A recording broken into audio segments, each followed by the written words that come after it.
Magandang araw! Ako po si Teacher Cherry, ang inyong guro sa Values Education GMRCA. Magandang buhay, mabuting tao sa mga mag-aaral na ikwalong baitang. Dahil sa ESP, kayo'y tunay na espesyal. Handa na ba kayong matuto sa araw na ito? Magaling! Dahil ang paksa natin sa araw na ito ay ang positibong pananaw sa sexualidad ng sarili at kapwa.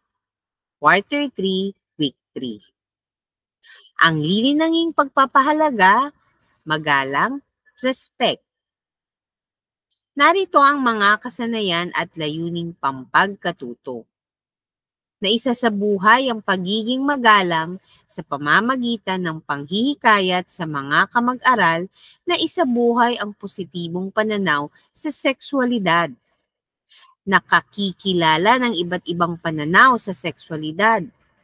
Na ipaliliwanag na ang positibong pananaw sa sexualidad ng sarili at kapwa ay mahalaga sa pagbuo ng sariling pagkakakilanlan at paggalang sa kapwa. Nakapaglalapat ng mga paraan sa pagpapanatili ng positibong pag-iisip tungkol sa sexualidad ng sarili at kapwa. Narito ang mga kahulugan ng gender identity at sexual orientation. Ang gender identity ay tumutukoy sa kanyang pagkasariang pagkakakilanlan batay sa kanyang pagkakakilala sa sarili. At ang sexual orientation naman ay tumutukoy sa kanyang sexual na atraksyon sa kanyang kapwa, homo, hetero, bi, at asexual. Ang sexualidad ay isang malawak na konsepto na may malalim na kahulugan at kahalagahan sa buhay ng bawat tao. Ito ay tumutukoy sa mga salik at katangian na nagtatakda ng mga personal na aspeto, papel, pag-uugali, at pagnanais ng isang individual na may kaugnayan sa kanilang kasarian o pagkalalaki o pagkababae. Ang sexualidad ay naglalarawan ng mga karanasan, pagkakakilanlan, at mga pagnanais na kaugnay ng sexual na pagkatao ng isang tao. Ang sexualidad ng tao ay kaugnay ng kanyang pagiging ganap na babae o lalaki. Halimbawa, may kaugnayan ng iyong pagiging babae o lalaki sa papel na ginagampanan mo sa pamilya at sa lipunan. Sa pamilya, babae lang ang maaaring maging ina, ate, lola, o tiyahin. At lalaki lang ang pwedeng maging ama, kuya, lolo, o tiyuhin. May mga gampanin din na kakaiba sa lalaki o babae ayon sa dikta. Ano ang iba pang pananaw tungkol sa sexualidad? Sa biolohikal na pananaw, masasabi ang sexualidad ay tumutukoy sa likas na katangian ng isang lalaki at babae, kasama ang anatomiya o istruktura ng katawan, ang pisikal na anyo, gayon din ang mga pagbabagong nagaganap dito sa panahon na ang isang tao ay nagbibinata o nagdadalaga. Ang biolohikal na aspeto ng sexualidad ay nagtatalaga din ng ilang gampanin ng tao katulad ng pagbubuntis na nagaganap sa mga babae lamang. Ang pagiging lalaki o babae ay natutukoy sa araw ng kapanganakan at nauhubog sa paglipas ng panahon. Sa ating kulturang pananaw, inaasahan na ang lalaki ang siyang naghahanap buhay at nagtataguyod sa kanyang pamilya. Ang pagiging lalaking lalaki ng isang tao ay nakatuon sa kanyang kilos, pananalita, pananamit, at pakikipagrelasyon. Ang lalaki ay inaasahang maaakit sa kasalungat na kasarian at magkakaroon ng relasyon dito bilang girlfriend o asawa. Katulad din sa mga lalaki, ang pagiging babaeng-babae ng isang tao ay makikita rin sa kanyang kilos, pagsasalita, pananamit, at pakikipagrelasyon sa kasalungat na kasarian. Ang higit na inaasahan sa isang babae ay ang pagsilang nito ng sanggol o ang pagiging ina. Isang kilalang larawan na ng babaeng Pilipino ang pangangalaga sa tahanan, pagsisilbi sa asawa, at pag-aaruga sa mga anak. Sumasabay din sa pagtuloy ng pag-unlad ng mundo ang pananaw ng tao tungkol sa sexualidad. Sa kasalukuyan, sa panlipunang pananaw, hindi lamang lalaki o babae ang kinikilalang uri ng sexualidad. Binibigyang halaga rin ang gender identity ng isang tao. Ito ay tumutukoy sa pangkasariang pagkakakinlanlan ng isang tao batay sa kanyang pagkakakilala sa sarili. Ang isang tao na ipinanganak na lalaki ay maaaring magpakilala bilang babae at isabuhay ang mga inaasahang tungkulin bilang isang babae. Samantalang, ang isang babae naman ay maaaring magpakilala bilang lalaki at gampanan ang mga tungkuling inaasahan sa isang lalaki. Laging tandaan na anuman ang gender identity ng ating kapwa, nararapat na isaalang-alang ang kanilang dignidad. Alisin ang gender inequality o ang hindi pantay na pagkilala sa karapatan, responsibilidad, at oportunidad dahil sa kasarian. Ang emosyonal na pananaw sa sexualidad ay tumutukoy sa malalim na pangunawa sa nararamdaman tungkol sa sarili. Ito ay maaaring patungo sa positibong damdamin tulad ng pagmamahal, pangunawa, o kasiyahan. Maaari rin namang magpakita ito ng negatibong damdamin. Halimbawa, ay pagtingin sa isang tao bilang isang kasangkapan lamang, diskriminasyon, kawalan ng paggalang, at pang-aabuso. Kabilang din ang ilang isyong moral tungkol sa sexualidad na nagaganap sa lipunan tulad ng prostitusyon, pornografiya, premarital sex, at sexual na panliligalig. Ang emosyonal na pananaw sa sexualidad ay maaaring bunga ng mga karanasan at pakikisalamuha sa kapwa. May kinalaman ang damdamin sa sexual orientation. Ito ay tumutukoy sa sexual na atraksyon na nararanasan ng isang tao sa kanyang kapwa. Ito man ay lalaki, babae, o pareho. Mayroong uri ng sexual orientation. Una, heterosexual. Ito ay ang atraksyon sa taong may kasalungat na kasarian. Halimbawa, ay pagmamahalan na nagaganap sa pagitan ng isang lalaki at isang babae. Ikalawa, homosexual. Sexual na pagnanasa sa taong nabibilang sa katulad na kasarian. Halimbawa ay ang atraksyon ng isang lalaki sa kanyang kapwa lalaki o gay. Ang mga babae naman ay may pagnanasang nararamdaman sa kapwa niyang babae o lesbian. Ikatlo, bisexual. Mga taong nararamdaman ang atraksyon sa dalawang kasarian. Ikaapat, asexual. Ang taong nararamdaman ang atraksyon sa dalawang kasarian. Sa pag-unawa ng konsepto ng sexualidad, mahalagang maunawaan ang mga elemento na bumubuo sa kahulugan nito. Ang mga sumusunod na elemento ay kabilang sa pangunahing bahagi ng sexualidad. Una, kasarian.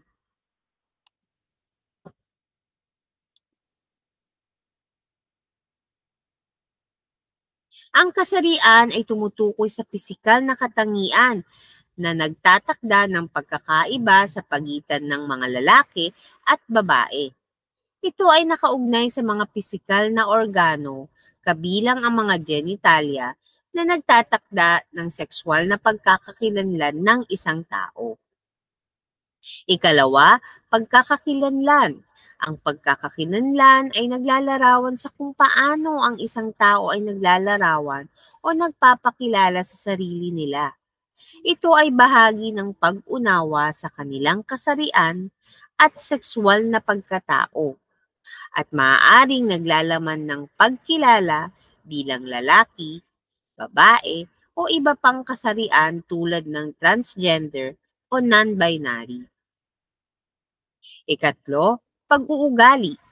Ang sexualidad ay may kaugnay din sa mga pag-uugali o kilos na kaugnay ng sexual na pagkakakilanlan. Ito ay maaaring tumutukoy sa mga kultura, tradisyon, at lipunan na nagpapahalaga sa iba't ibang aspeto ng sexualidad at pag-uugali. Ikaapat, pagnanais. Ang pagnanais ay nagtatakda ng mga sexual na kagustuhan at interes ng isang individual. Ito ay maaaring kaugnay sa romantikong pag-ibig, atraksyon, at mga pangangailangan sa sexual na pagkakakilanlan.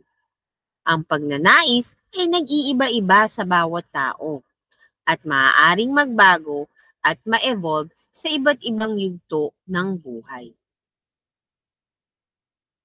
Ang sexualidad ay isang bahagi ng kaganapang bilang tao.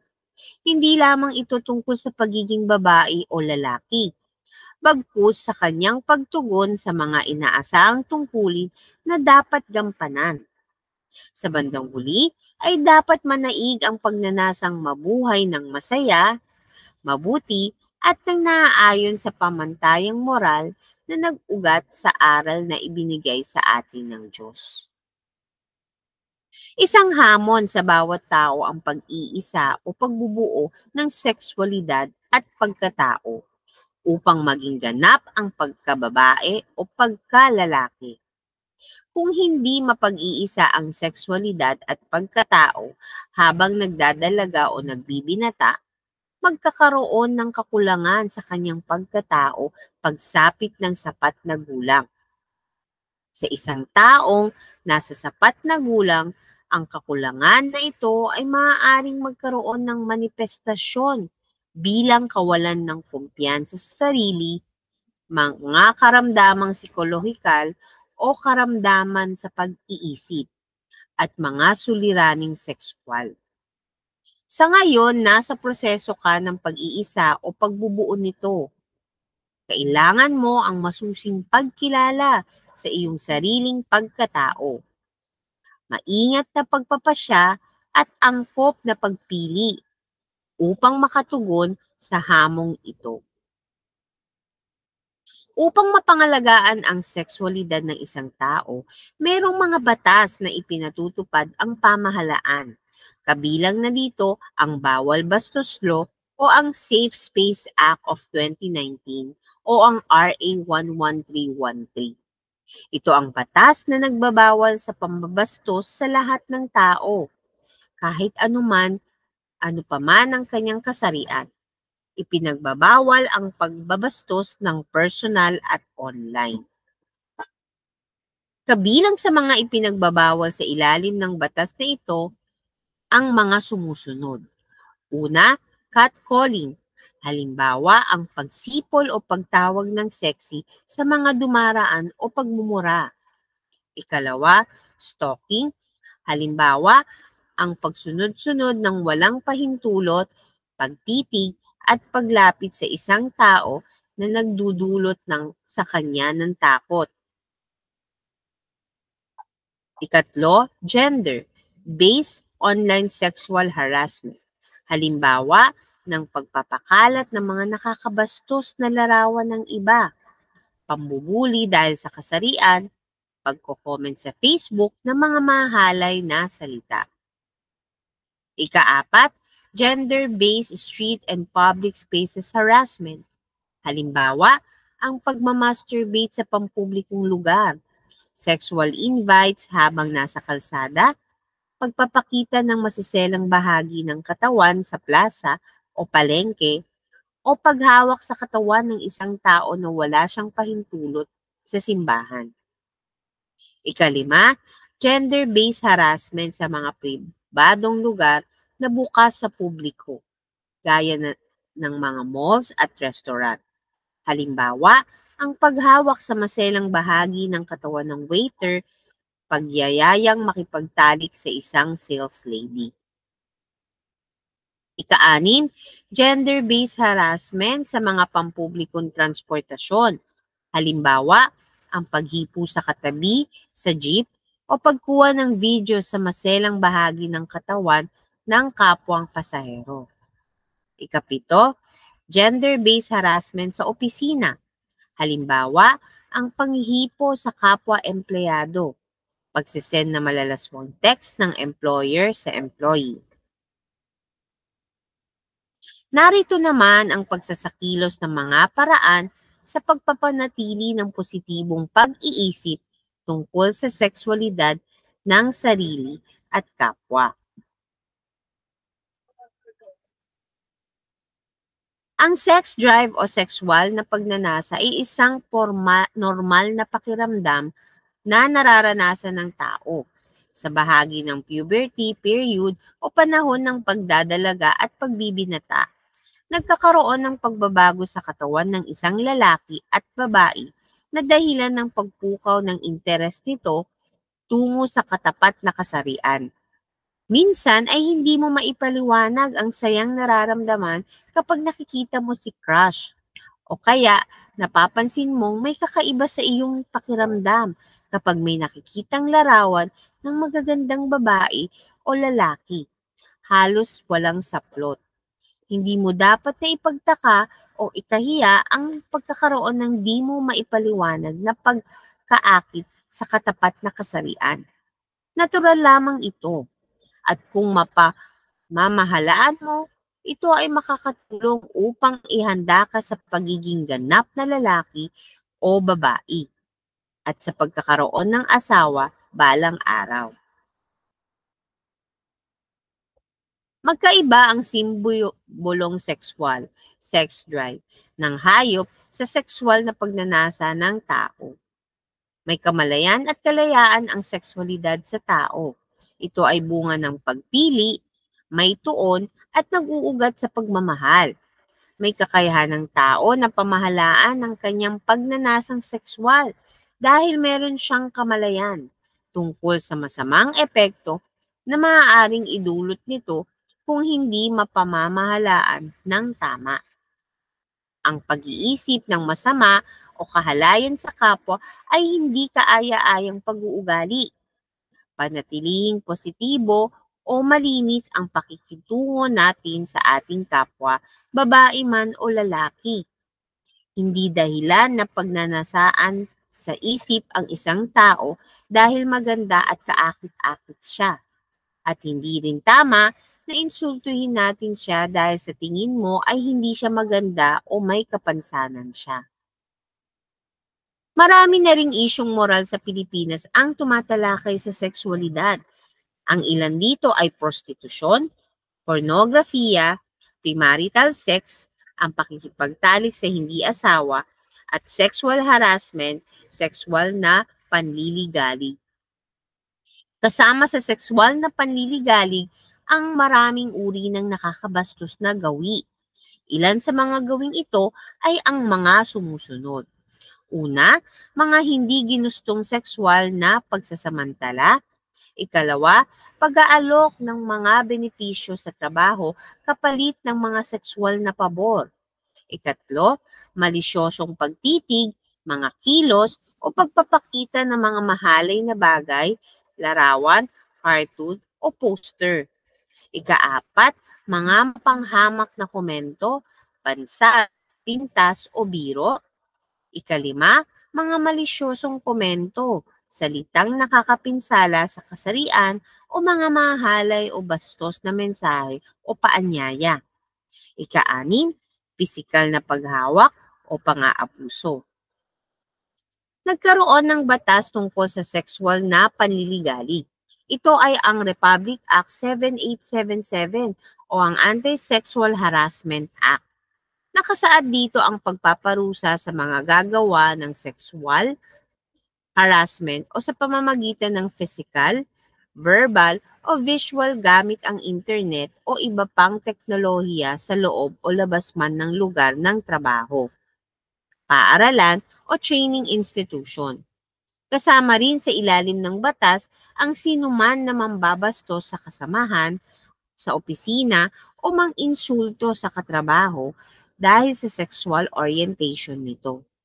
Gayun din, ang individual na magsusulsol o mangungunsinti sa sexual harassment ng iba. Dahil kadalasan ang nabibiktima ay mga babae, mga bata at may hirap na babae. Inilunsad din ang Republic Act 9710 o kilala din sa tawag na Magna Carta of Women.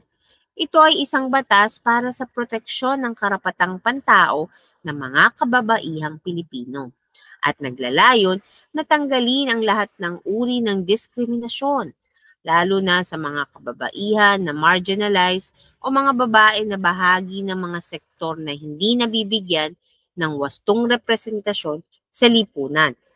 Ito'y naisabatas noong ika-14 ng Agosto noong 2009. Matapos itong pirmahan ng dating Pangulong Gloria Macapagal Arroyo. Ito ay nagbigay kahulugan sa Gender and Development Program, GAD, bilang ang pananaw at proseso ng pag-unlad na nakikilahok at nagbibigay kapangyarihan, patas, napapanatili, malaya sa karahasan, gumagalang sa karapatang pantao, sumusuporta sa sariling pagpapasya, at aktualisasyon ng mga potensyal ng tao.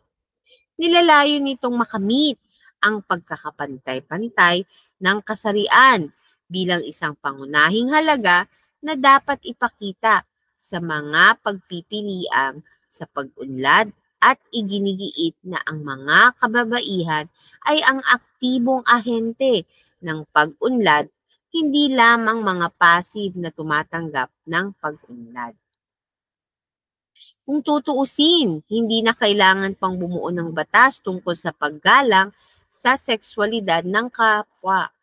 Dahil ang paggalang na ito ay dapat nakatanim na sa puso at isip ng bawat tao. Lahat ng tao ay may dignidad na dapat pahalagahan at panatilihing buo. Gayun din, ang sexualidad, ito ay isang mahalagang aspeto ng pagkatao ng bawat individual na dapat ding igalang at bigyan ng pagpapahalaga. Tandaan, ang tao ay tinawag upang magmahal. Isa ito sa katangian ng tao na magpapabukod tangi sa kanya. Kaya ang pagkakaroon ng mga taong hinahangaan at minamahal ay pagtugon sa bukasyon ng pagmamahal. Sana ay may natutunan kayo sa araw na ito. Hanggang sa muli, paalam!